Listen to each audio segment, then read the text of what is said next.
What's going on, Aspiration athletes? It's Devin here, and welcome. It's been a while since I've posted on this one. I am coming back to you today to talk with you about how we should approach barbell training when it comes to our current fitness level, and maybe there's some things that we should do first rather than jumping into impact via the barbell. So I want to first start off with saying that this is a normal spine, right? So we have our normal spine, and what I want you to consider is that maybe in your current fitness level, you're not starting at this point. Throughout our daily lives, what you'll notice is there's a lot of activities that pull our position forward. So maybe you like to press, right? Maybe you bench press quite a bit. Or maybe you're constantly on your phone texting, right? Maybe we're reading or sitting in our classroom, oftentimes writing on our exam or studying our notes. All of these things work to pull our position forward and create this anteriorly rounded, or what's known as kyphotic posture. So with our spine, we take this natural S curve here. Very minimal load when considering putting weight on our back, or if we're looking for a barbell squat, right? Very minimal load throughout the spine. It's distributed a bit more evenly throughout the spine. The load is handled better. However, when we do all these things that pull our posture forward, now we're loading the spine in this position. Okay, so this apex here is taking a lot of impact and load because of the position change of the spine. So over time, if you're barbell squatting with these deviations in your spine, you're going to cause problems.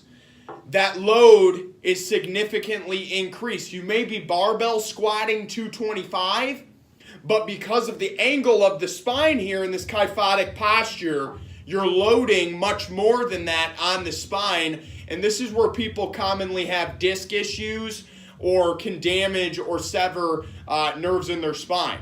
So when we consider barbell load training in the form of a squat, we really should start with understanding where we're at in our posture first. This is why it's so important to, at least in my approach when I take clients on, is I want to see what their posture looks like in open space. Now, if I have someone who has a pretty good posture and they're able to have their shoulders naturally pulled back, their chin is tucked, and they're in an upright position, I'd say that's pretty good. There was a couple other tests that I would run, but for the most part, that's a pretty good indication of solid posture and stability throughout the spine. However, all of these daily activities that pull our position forward, that act against us, right, that put us in that so-called kyphotic posture here,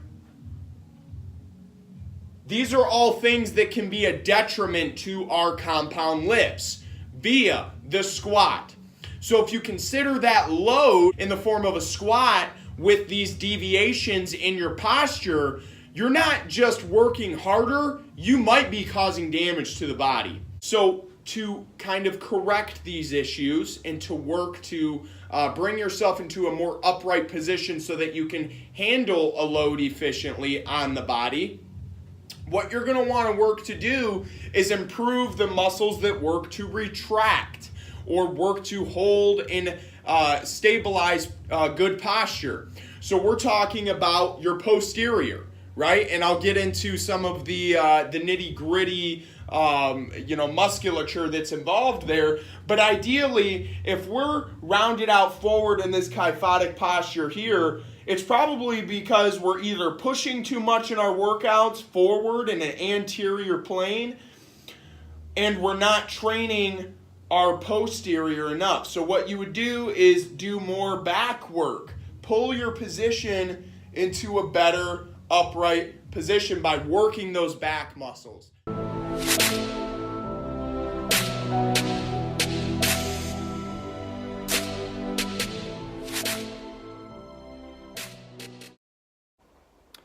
What's up, guys? I'm hanging out here at Hungry Hustler Fitness Gym. This is where I like to take all of my clients at and train them.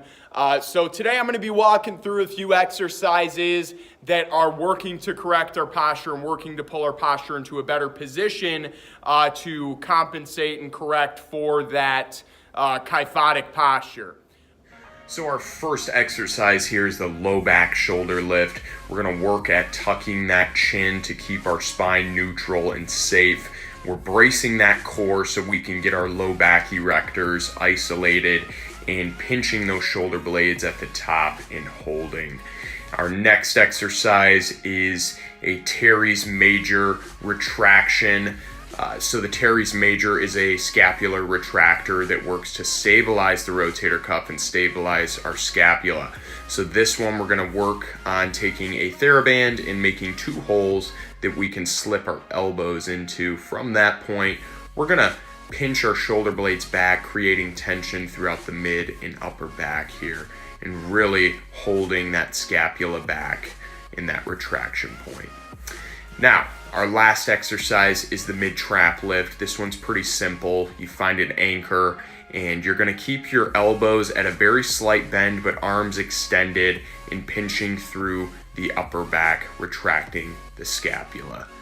So that's it for our exercises today, folks. I hope you guys enjoyed and take something away from this. Please subscribe and never forget, aspire to inspire.